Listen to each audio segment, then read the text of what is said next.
For several weeks now, we have heard that hospitals are in dire need of ventilators. There is a major shortage of ventilators in the country. Well, FEMA, this is where FEMA should kick in and get those ventilators for hospitals. Ladies and gentlemen, they have done absolutely nothing. FEMA hadn't ordered ventilators. Manufacturers forged ahead anyway. So much for, they're going to round people up and put everybody in FEMA camps. These people work so inefficiently. Believe me, just watch the way they handled Hurricane Sandy, in fact, any hurricane, and Puerto Rico. Okay, they did a half-ass job everywhere they have gone. There is no damn way this agency can do the things y'all are claiming. Okay, no way. By the middle of March, the problems were undeniable. America didn't have enough ventilators for the CV pandemic. Over the next 2 weeks, U.S. manufacturers worked frantically to boost output in an effort that has been compared to the mobilization of industry during World War II. Medical companies paired up with automakers to increase their production to previously unthinkable levels. They built new partnerships, bolstered supply chains, placed massive orders for parts, and started retooling plants. All before the Trump administration had actually placed orders for the life-saving medical equipment. The administration has not stood still. The Food and Drug Administration has been working to expedite regulatory approvals. And the Federal Emergency Management Agency is in the process of arranging contracts.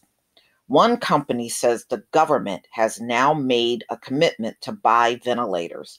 Companies say they haven't been sitting around waiting for those contracts. They forged ahead anyway, but the lag in orders may represent a missed opportunity. Instead of placing a massive order earlier, using a purchasing power of the government to accelerate productions before the crisis hit, the White House is committed to purchases only after manufacturers have already swung into action. Ventilators, which help patients breathe, can be the difference between life and death for people with severe cases of CV. There are many different versions. Some are simpler and cheaper than others, but the worst case of the disease require more complex devices. New York City, New Orleans, and other hard-hitting parts of the country are facing shortages and anticipate that they need tens of thousands of the devices, which are usually produced by manufacturers who might make a few hundred per month. This was a predictable problem, as the New York Times and ProPublica have reported. The government tried to build a ventilator stockpile sufficient for a pandemic, but failed twice. So as the CV spread, the nation's stockpiles were inadequate. New production was necessary. A large government order could have pushed companies to scale up production early before the need for the devices were overwhelming, without worrying about whether they could find enough buyers for the expensive product. You talk about World War II. The CEO of Zoll Medical told NPR last week, everybody who was making planes knew the government was going to buy them. We need that uncertainty to be removed here. In late February, the government announced it would buy hundreds of millions of protective face masks, an order that has since been finalized.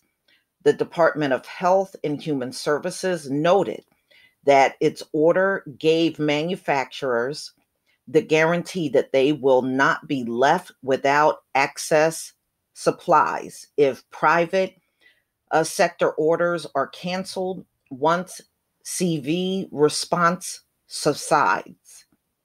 But February and much of March passed without any such guarantee for ventilator makers. When the government did act, the announcements were confusing and sometimes contradictory. On March 18th, the president said his administration was ordering thousands and thousands of ventilators, but no orders had yet been placed. 3 more days passed before HHS started to request information from companies as the first step towards placing an order. By then, multiple manufacturers had already started to increase output. In the week that followed, HHS and FEMA were in talks with manufacturers but did not announce any concrete purchase orders. Meanwhile, companies moved forward with production increases. While orders hadn't been placed through FEMA, Trump was issuing orders on Twitter and via press conference. He said he would use or was using the Defense Production Act to compel automakers to make ventilators, then said it wouldn't be necessary. Meanwhile, Trump declined to use the act to organize the supply chain, the major bottleneck for production increases. He also resisted calls to manage the distribution of ventilators, which manufacturers and governors had both requested. All right. Okay, so on March 30th, Ford and GE Healthcare announced plans to build 50,000 basic ventilators at a plant in Michigan. A GE Healthcare executive asked whether an order had been placed, told reporters the company was continuing to work very, very closely with the government. On March 31st, NPR asked FEMA about the status of its ventilator orders. In response, the agency pointed to March 21st requests for information. Ongoing negotiation between businesses and the federal government frustrated New York Governor Andrew Cuomo. And by the way, he does not have coronavirus. His brother does, Chris Cuomo, who's on CNN. And many of you have seen him on there. He's one of the what I call personalities on there, because these are not news reporters that we have in this country. They're personalities.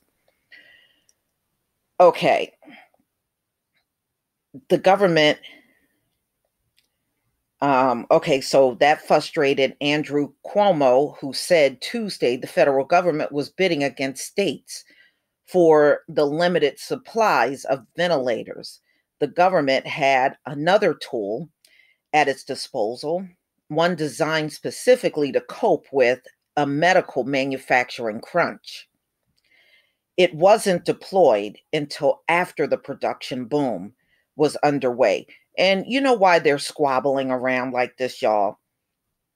They are, because all these are the very jobs that went to China. If you want a face mask, you have to go to China. If you want gloves, China. Ventilators, China. This is what they've done. They went way overboard, sending all these jobs over to China, to the point where now you're in need of these supplies and you hardly got manufacturers doing this stuff here in the country. But see, this is nothing but pure greed, y'all. This is greed. See, over there, you can pay people $3 an hour.